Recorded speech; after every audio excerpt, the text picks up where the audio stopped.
senhoras e senhores, está começando agora mais uma edição do podcast, nosso tradicional espaço para discutir as principais questões e tendências de suinocultura no Brasil e no mundo. E nesse programa vamos explorar o tema alvo de cobertura, um indicador fundamental.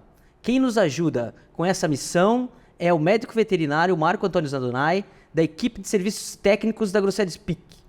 Olá, Marco, muito obrigado por estar aqui mais uma vez conosco. Obrigado, Adolfo, eu que agradeço.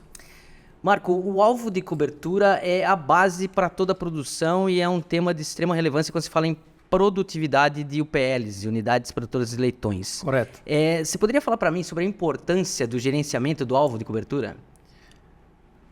Esse é um indicador muito importante para a granja, Rodolfo, que a gente tem que ter um planejamento da reposição de leitoas que vai ser para as próximas semanas, para a gente ter um descarte necessário que a gente faz descarte. Então, juntando a reposição de leitoas mais o descarte de matrizes, a gente vai atender o alvo de cobertura.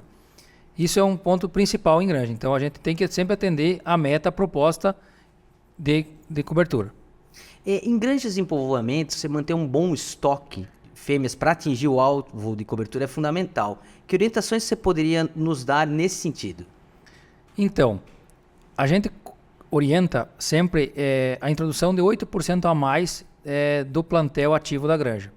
E aí a gente faz uma conta e manda sempre essa porcentagem a mais sempre nos primeiros lotes, fazendo com que tenha mais fêmeas com uma gordura para que seja feita as irmãs de cio e atenda o alvo de cobertura necessário. Em granjas estabilizadas, Marco, quais pontos devem ser gerenciados? Numa granja estabilizada é um pouco mais tranquilo, Rodolfo. A gente só analisa a reposição ou a entrada de animais no plantel e o descarte de matrizes. A mortalidade de fêmeas também conta muito nisso, porque se a gente tem uma alta mortalidade de fêmeas, a gente tem que introduzir mais leitoas do necessário.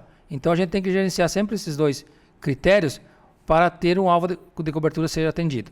E que situações podem causar falhas no alvo de cobertura? Um ponto importante é que se a gente não fizer o planejamento da reposição desse plantel e a gente não tiver fêmeas suficientes para cumprir o alvo, a gente vai furar.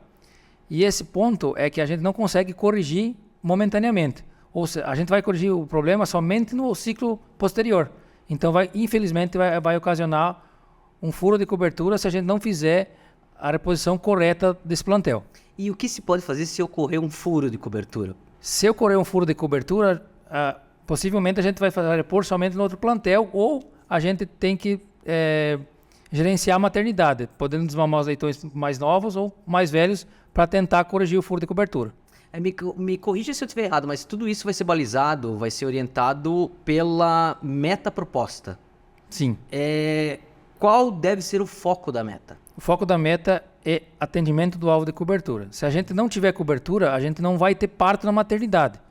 E se não tiver parto na maternidade, a gente não vai ter leitões para desmamar para a cadeia posterior. Para finalizar, quais cuidados é necessário tomar com o grupo de fêmeas a serem inseminadas? A gente tem que cuidar muito das fêmeas que estão fracas, certo? Elas não vão conseguir chegar no parto do próximo ciclo. Não cobrir fêmeas de oportunidade, que são elas, as fêmeas com problema no locomotor, problema no casco, nesse sentido, certo? E sim, ter uma reposição de leitoas adequadas para atender novamente o alvo de cobertura. Marco, agradeço muito o seu tempo, sua participação. É sempre muito bom conversar com você. Obrigado mais uma vez pela participação. Essa edição do podcast vai ficando por aqui. Um abraço a todos vocês e até o próximo programa.